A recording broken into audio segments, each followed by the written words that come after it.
मैं संजय चित्रांश एक बार पुनः आपका अपने YouTube चैनल पर स्वागत करता हूं। आज की फिजिक्स की क्लास में कुछ महत्वपूर्ण प्रश्नों के साथ मैं आपके बीच में उपस्थित हूं, जिसमें से कुछ ऑब्जेक्टिव हैं और कुछ न्यूमेरिकल मैंने आपके लिए लिए हैं, जो कि यूपी बोर्ड परीक्षा के लिए बहुत ही महत्वपूर्ण होने वाले हैं आपके लिए। इसलिए आपसे एक रिक्वेस्ट कि बिना स्किप किए हुए इस वीडियो को अंत तक देखिए, निश्चित ही आपके लिए बहुत ही उपयोगी होने वाला है। आइए चलते हैं अपने पहले प्रश्न की ओर। तो पहला क्वेश्चन कह रहा है कि पृथ्वी के चुंबकीय ध्रुवों पर नत्य कोण का मान क्या होगा। 4 ऑप्शन। पहला 0 अंश, दूसरा π/2, सी में पाई और डी में 2 पाई। नत्य कोण बताना है, नत्य कोण ध्रुवों पर। तो ध्यान रखना है कि आपको डिप एंगल पूछ रहा है, वो भी ध्रुवों पर, कि ध्रुवों पर नत्य कोण का मान क्या होगा। तो आपको ध्यान रखना है कि ध्रुवों पर जो नत्य कोण का मान होगा वो π/2 होगा, कभी कभी 90 डिग्री भी देगा। तो आपको ध्यान रखना है कि नमन कोण या नत्य कोण ध्रुवों पर जो होगा वो π/2 या 90 डिग्री होगा। और अगर निरक्ष की बात करें कि निरक्ष स्थिति पर नमन कोण, तो वो आपको ध्यान रखना है वो 0 डिग्री होगा। इस बात को आपको ध्यान में रखना है। यदि ध्रुवों की बात करेगा तो ध्रुवों पर π/2 या 90 डिग्री, और अगर निरक्ष की बात करता है तो आपको ध्यान में रखना है वो 0 डिग्री होगा। चलते हैं अगले प्रश्न की ओर। अगला प्रश्न कह रहा है कि अनुनादी स्थिति में उल्टता और धारा के बीच कलांतर क्या होगा। क्वेश्चन कह रहा है कि अनुनादी स्थिति में V और I के बीच कलांतर मतलब फाई का मान कह रहा है क्या होगा। आपको ऑप्शन दे रहा है 0 डिग्री, 45, 60 डिग्री और 90 डिग्री। ये क्वेश्चन आपको कह रहा है कि अनुनादी स्थिति में V और I यानी उल्टता और धारा के बीच कलांतर क्या होगा, ये क्वेश्चन है। तो ध्यान रखना है कि जब अनुनादी स्थिति होती है, परिपथ LCR होगा। LCR परिपथ में जब अनुनादी स्थिति होगी तो उस टाइम V और I आपके समान कला में होंगे। तो जब V और I समान कला में होंगे तो उनके बीच जो कलांतर होगा वो 0 डिग्री होगा। तो आपको ध्यान रखना है कि उनके बीच जो कलांतर होगा यानी फाई का मान जो होगा वो 0 डिग्री होगा। यदि यहीं पर कह देता कि उनके बीच प्रतिबाधा अधिकतम होगी या न्यूनतम होगी, तो इस कंडीशन में ध्यान रखना है कि अनुनादी स्थिति में प्रतिबाधा जो होती है वो न्यूनतम होती है और धारा का मान अधिकतम होता है। इस स्थिति में जो हमारा ओमेगा एल या कह दें एक्सएल जो होगा वो एक्सी के बराबर होगा, यानी प्रेरण प्रतिघात जो होगा वो धारती प्रतिघात के बराबर होता है। उस कंडीशन में जो जेड की वैल्यू होती है वो आपको पता है r² plus XL minus XC का स्क्वायर होती है। तो चूंकि ये वैल्यू बराबर है आपस में तो घट के 0 होंगी। तो उस कंडीशन में z = r² स्क्वायर रूट में होगा और स्क्वायर रूट हटेगा तो z बराबर r होगा। तो आप ये कह सकते हो कि अनुनादी स्थिति अगर है तो उस टाइम उसकी जो प्रतिबाधा होगी वो उस परिपथ में लगे हुए प्रतिरोध के बराबर होगी, पहली चीज। दूसरा ध्यान रखना है कलांतर का अगर मान कहे कि कलांतर क्या होगा, तो चूंकि V और I समान कला में है इसलिए जो फाई होगा उसका मान 0 डिग्री होगा। दूसरी बात कि Z अगर पूछे तो Z बराबर R होगा। और इस दौरान अगर इस परिपथ में कहे कि धारा का मान होगा तो धारा का मान आपका अधिकतम होगा। ठीक है, चलते हैं नेक्स्ट क्वेश्चन की ओर। अगला क्वेश्चन बहुत ही महत्वपूर्ण क्वेश्चन है, आइए देखते हैं। क्वेश्चन कह रहा है कि यम द्रव्यमान का कण जिस पर आवेश Q है, एक यम द्रव्यमान का कण है और उस पर आवेश Q है, एक समान चुंबकीय क्षेत्र B में लंबवत V वेग से प्रवेश करता है।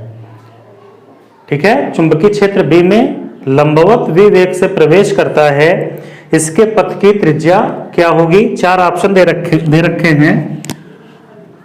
पथ की त्रिज्या बतानी है, मीन्स R बताना है कि क्या होगा। पहला ऑप्शन दे रखा है m upon q B, m upon q B R बराबर। दूसरा ऑप्शन कह रखा है R बराबर m upon q we B. Third option कह रखा है R बराबर 2m अपान क्यू बी। और फोर्थ ऑप्शन दे रखा है m we upon Q B, m we upon Q B. तो कह रहा है कि यम द्रव्यमान का कण है, ठीक है, जिस पर आवेश दे रखा है Q है, चुंबकीय क्षेत्र B में लंबवत प्रवेश कर रहा है, तो उस पथ की हमें त्रिज्या बतानी है। तो हमें पता है जब कभी कोई कण वृत्ताकार पथ पर गति करता था तो उस पर एक अभिकेंद्र बल कार्य करता था। तो हमें पता है उस कंडीशन में कि हम M V square upon R equal to Q we B, Q we B. तो उस कंडीशन में जब v से इधर से हम v स्क्वायर को कैंसिल करें तो M we upon R equal to Q B. तो यदि हम r को उधर पहुंचा दें और क्यू बी को इधर लेके आए तो r बराबर बनेगा M we upon Q B. तो हम ये कह सकते हैं कि जो पथ की त्रिज्या होगी तो वो हमारी r बराबर M we upon Q B होगी।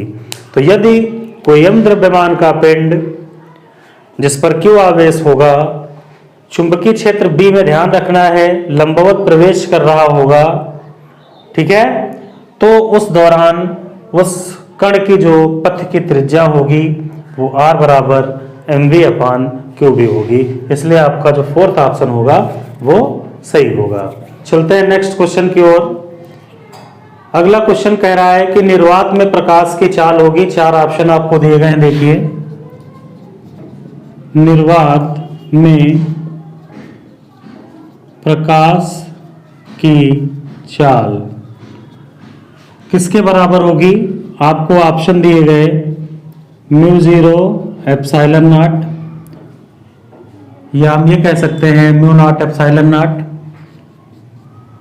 1 upon mu naught epsilon naught, 1 upon square root mu naught epsilon naught, mu naught square epsilon naught square. डी कर लीजिए।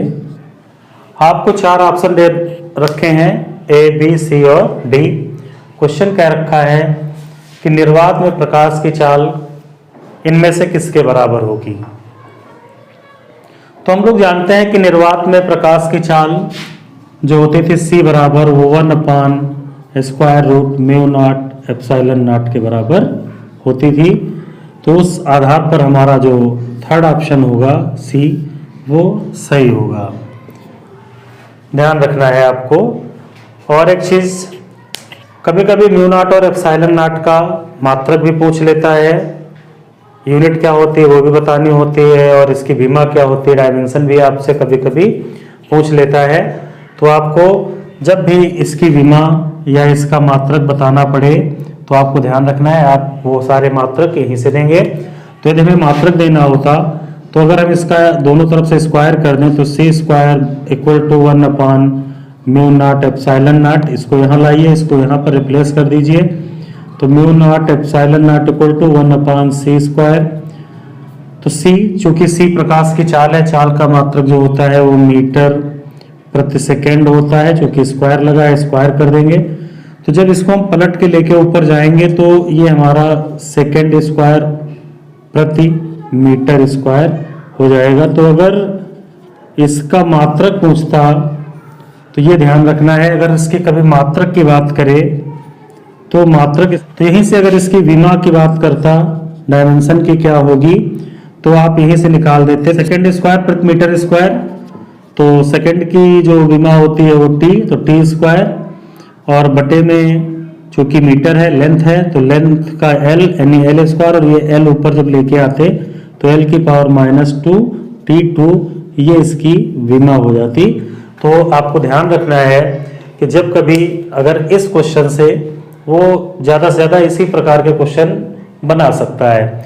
तो अगर प्रकाश की चाल पूछता किसके बराबर होगी तो C बराबर 1/√μ0 होता है, तो वो वैल्यू देते हैं, तो वो यहाँ C के इक्वल यानी ऑप्शन C आपका सही। और जब कभी इसकी यूनिट पूछता तो यूनिट यहाँ से कन्वर्ट करके लाते तो सेकंड स्क्वायर प्रति मीटर स्क्वायर, ठीक है। और जब विमा की बात करता तो L की पावर -2 T की पावर 2 या L -2 T2 होता है। इस बात को आपको ध्यान में रखना है। चलते हैं इन ऑब्जेक्टिव क्वेश्चन के बाद कुछ न्यूमेरिकल्स की ओर, जो आपके लिए बहुत ही महत्वपूर्ण है।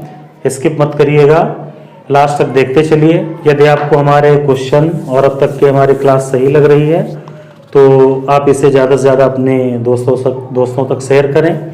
यदि उन्हें मेरी ये वीडियो अच्छी लगेगी तो निश्चित ही वो सब्सक्राइब करें और बेल आइकन प्रेस करना ना भूलें। चलते हैं न्यूमेरिकल की ओर।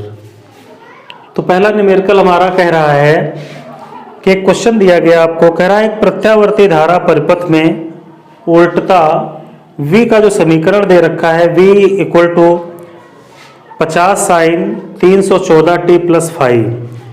तो प्रत्यावर्ती धारा परिपथ है जिसमें V बराबर आपको दे रखा है एक समीकरण कि V बराबर 50 sin 314t + 5, ये आपको समीकरण दिया गया है। और इसमें कह रहा है कि दो ऑप्शन आपको बताने हैं, एक तो VRMS और दूसरा आवृत्ति, ठीक है। आपको ध्यान रखना है कि एक प्रत्यावर्ती धारा परिपथ जिसमें उल्टता का समीकरण V बराबर 50 sin 314t + 5 दिया हुआ है। तो पहला ऑप्शन जानना चाह रहा है कि VRMS क्या होगा, वर्ग माध्य मूल मान किसका, उल्टता का। VRMS का मतलब उल्टता का वर्ग माध्य मूल मान। और आवृत्ति जानना चाह रहा है आपसे F। तो चलिए हम देखते हैं कि यदि हम सबसे पहले इस समीकरण की तुलना कर दें V बराबर V0 sin ωt + 5 से, तो यहां से तुलना करने पर हमें V0 का मान 50 यहां से तुलना करेंगे और ओमेगा का मान जो निकल के आएगा वो 314 हो जाएगा। तो चूंकि VRMS का मतलब VRMS का फार्मूला आपका जो होता है V0/√2। तो चलिए इसी में इसकी वैल्यू रखिए, ये आपको फार्मूला ध्यान रखना पड़ेगा कि VRMS बराबर V0/√2। तो V0 आपका 50 दे रखा है तो 50 रख दीजिए उसकी जगह पर √2। 50 को तोड़ दीजिए तो 25 गुणे √2 गुणे √2, √2 की गुणा 2 और 25 दूनी 50 और बटे में √2। तो √2 से एक √2 कटेगा तो 25√2। चूंकि VRMS है, विभव है, विभव का मात्रक आपको पता है कि वो वोल्ट होता है। तो आपका पहला जवाब जो निकल के आएगा VRMS = 25√2। दूसरा ऑप्शन आवृत्ति की बात कर रहा है। तो आवृत्ति हमें पता है कि चूंकि ओमेगा की वैल्यू दे रखी है 314 और ओमेगा को हम अगर तोड़ दें 2πf में तो 2πf बराबर 314। तो यहां से यदि हम f बराबर निकालें तो 314 बटे में 2π होगा। तो यह बराबर 314 और 2 × पाई का मान 3.14 रख दें। 3.14 से अगर इसको कैंसिल करेंगे 100 आएगा, 2 से काटे 2 × 1 = 2 और 50 दूनी 100। तो F की वैल्यू जो आएगी 50 और आवृत्ति का मात्रक हर्ट्ज होता है, इसलिए F की जो वैल्यू होगी वो 50 हर्ट्ज होगी। 2 नंबर का सवाल बहुत ही इजी सवाल और निश्चित ही आपको यूपी बोर्ड एग्जाम में ऐसे प्रश्न देखने को मिलेंगे। ऐसे क्वेश्चंस को आप जब भी करिए तो ध्यान रखिए, जो भी समीकरण दिया है, अगर v का समीकरण दिया है तो उसको v equal to v0 sine omega T plus five या साइन ओमेगा टी से आप उसके कंपेयर कराइए। यदि धारा के रूप में i बराबर I0 sign omega T five के रूप में दे रखा है तो उससे कंपेयर कराइए। फिर वहां से ओमेगा को आप तोड़िए कि 2 पाई एफ, ध्यान रखना कि omega equal to 2 pi F और एफ आवृत्ति है, फ्रीक्वेंसी, वहां से एफ निकाल दीजिए आप। और पाई का मान ध्यान रखिएगा, यदि 22/7 तभी रखिए जब 7 से ऊपर की डिजिट कट रही हो, और यदि डिजिट ना कट रही हो, कभी कभी देखे जैसे आप 314 नजर आ रहा था तो 3.14 से रखने से इजीली वो कट गया, इसलिए पाई के मान आप अपने सहूलियत के हिसाब से रखेंगे। या अगर क्वेश्चन ने कह दिया कि पाई का मान इतना रखिए, हालांकि फिजिक्स में ऐसा करता कम है, मैथ में करता है, फिजिक्स में देखने को नहीं मिलता, तो वहां पर पाई की वैल्यू आपको अपने हिसाब से ही मैनेज करनी पड़ेगी। तो ध्यान रखना, जहां पर 22/7 रखने वाला हो 22/7 रखिएगा, जहां पे आपको लगे कि 3.14 से हम उसका कैलकुलेशन इजीली कर सकते हैं, वहां पर 3.14 दीजिए। चलते हैं नेक्स्ट क्वेश्चन की ओर। करा यदि पृथ्वी तल पर किसी बिंदु पर चुंबकीय क्षेत्र का क्षैतिज घटक 3 × 10⁻⁵ वेबर प्रति मीटर स्क्वायर है, तो चूंकि क्षैतिज घटक की बात कर रहा है यानी h दे रखा है, h का मान कितना दे रखा है कि 3 × 10⁻⁵ वेबर, 3 × 10⁻⁵ वेबर प्रति मीटर स्क्वायर। नति कोण थीटा का मान 60 अंश दे रखा है, और कह रहा है आपसे कि परिणामी चुंबकीय क्षेत्र का मान क्या होगा। परिणामी चुंबकीय क्षेत्र B पूछ रहा है आपसे कि B क्या होगा। तो B बराबर स्क्वायर रूट में आपको पता है कि h² + v² होता है। तो चूंकि h तो आपको दे रखा है लेकिन v की वैल्यू आपको नहीं दी गई है, तो v की वैल्यू नहीं दी गई तो v की वैल्यू निकालिए आप। तो हम आपको पता है कि tan थीटा = v/h, तो थीटा का मान 60 दिया है, यानी tan 60 बराबर v/h। तो tan 60 मतलब √3 v/h, h की वैल्यू आपको दे रखी है 3 × 10⁻⁵। तो यहाँ से v बराबर जो निकल के आएगा वो 3√3, तिरछी गुणा कर दें, 3√3 × 10⁻⁵, ये भी वेबर प्रति मीटर स्क्वायर होगी। अब यहाँ से आप चुंबकीय क्षेत्र प्राप्त कर सकते हैं। तो B बराबर h² का मतलब 3 × 10⁻⁵ का स्क्वायर कर दीजिए, प्लस v² का मतलब 3√3 × 10⁻⁵ का स्क्वायर कर दीजिए। 3 का स्क्वायर 9 × 10 की पावर में पावर की गुणा होगी, 5 दूनी 10, 10⁻⁻10 प्लस 3 का स्क्वायर करेंगे 9, और जब √3 का स्क्वायर करेंगे तो 3, तो 9 × 27 × 10 की पावर ये भी -10। पावर सेम है, जोड़ लेंगे तो ये मान हमको जो मिलके आएगा B = 27 × 9 = 36 × 10 की पावर -10। तो 36 का स्क्वायर रूट निकाल दें 6, 10 की पावर -10 का जब स्क्वायर रूट लेंगे 10 की पावर -5, इसका भी मात्रक वेबर प्रति मीटर स्क्वायर होगा। तो ये ध्यान रखना है आपको कि जब चुंबकीय क्षेत्र में क्षैतिज घटक दिया हो, ऊर्ध्व घटक न दिया हो, नति कोण दिया हो, तो सबसे पहले आप उसका जो घटक आपको नहीं पता है उस घटक को इस फार्मूले की सहायता से प्राप्त करना है, tan थीटा = v/h।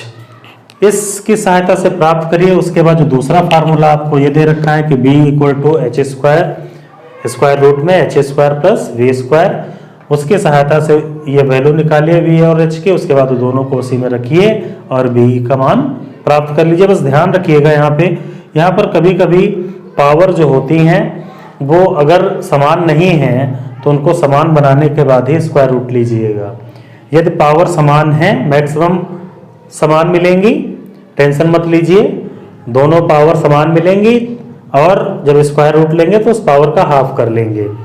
यदि पावर समान नहीं होगी तो दशमलव को आगे पीछे खिसका करके विस्थापित करके उन पावर को आपको बराबर बनाना होगा। इस बात को आपको ध्यान में रखना है। चलते हैं नेक्स्ट क्वेश्चन की ओर। अगला क्वेश्चन कह रहा है कि एक धारा लूप का चुंबकीय आघूर्ण 2.1 × 10⁻⁻25 एम्पियर मीटर स्क्वायर है। लूप की अक्ष पर लूप के केंद्र से 1 एंगस्ट्रॉम की दूरी पर चुंबकीय क्षेत्र आपको ज्ञात करना है। तो आपको चुंबकीय आघूर्ण दे रखा है। तो अगले क्वेश्चन में जो दे रखा है वो आपको चुंबकीय आघूर्ण दे रखा है। चुंबकीय आघूर्ण का मतलब m दे रखा है। m की वैल्यू कितनी दे रखी है? 2.1 × 10⁻⁻25 एम्पियर मीटर स्क्वायर ये आपको दे रखी है कि 2.1 × 10⁻⁻25 एम्पियर मीटर स्क्वायर। कह रहा लूप की अक्ष पर लूप के केंद्र से 1 एंगस्ट्रॉम की दूरी पर चुंबकीय क्षेत्र की तीव्रता आपको बतानी है या चुंबकीय क्षेत्र आपको ज्ञात करना है। कितनी दूरी पर? 1 एंगस्ट्रॉम की दूरी पर, मींस r बराबर जो दे रखा है वो 1 एंगस्ट्रॉम दे रखा है। तो 1 एंगस्ट्रॉम को सबसे पहले मीटर में बनाइए, यानी 1 × 10⁻−10 मीटर। तो r का मान जो हो जाएगा वो 1 × 10⁻10 मीटर हो जाएगा।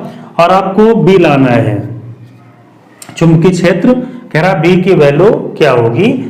तो हमें पता है b बराबर μ0/4π × 2m/r³ ये होता है। b बराबर μ0/4π × 2m/r³। ये आपको ध्यान रखना है, ये आपको फार्मूला ध्यान रखना पड़ेगा कि चुंबकीय आघूर्ण जब आपको दिया और बीच की दूरी दी हो और चुंबकीय क्षेत्र आपसे पूछा जाए तो b बराबर μ0/4π b इक्वल टू μ0/4π 2m/r³ आपको रखना है। मान रख दीजिए b बराबर, तो μ0/4π की वैल्यू जो होती है वो 10⁻⁻7 होती है। ध्यान रखना है, ये मान ला के इसकी जगह पर रखिए 10⁻⁻7 गुणे 2 गुणे m का मान दे रखा है 2.1 × 10⁻⁻25 और बटे में r³ है, यानी 1 × 10⁻⁻10⁻³ कर दीजिए। तो ध्यान रखना है, पहले इसकी गुणा कर लें तो 4.2 × -25 और -7 ये पावर आपस में जुड़ जाएगी तो 25 7 32 10⁻−32 और बटे में ये हो जाएगा 10⁻−30 1 × 10⁻−30। तो -30 जो ऊपर जाएगी प्लस की होगी तो प्लस माइनस पावर घटेगी, तो इसका मतलब 4.2 × 10⁻−2 ये बनेगा और इसको वेबर प्रति मीटर स्क्वायर बोल देंगे। तो जो b का मान होगा वो 4.2 × 10⁻−2 वेबर प्रति मीटर स्क्वायर होगा। ये आपको ध्यान में रखना है, बहुत ही महत्वपूर्ण क्वेश्चन रहेगा और 2 नंबर के लिए बहुत ही महत्वपूर्ण क्वेश्चन है। इस बात को ध्यान में रखना है। इसको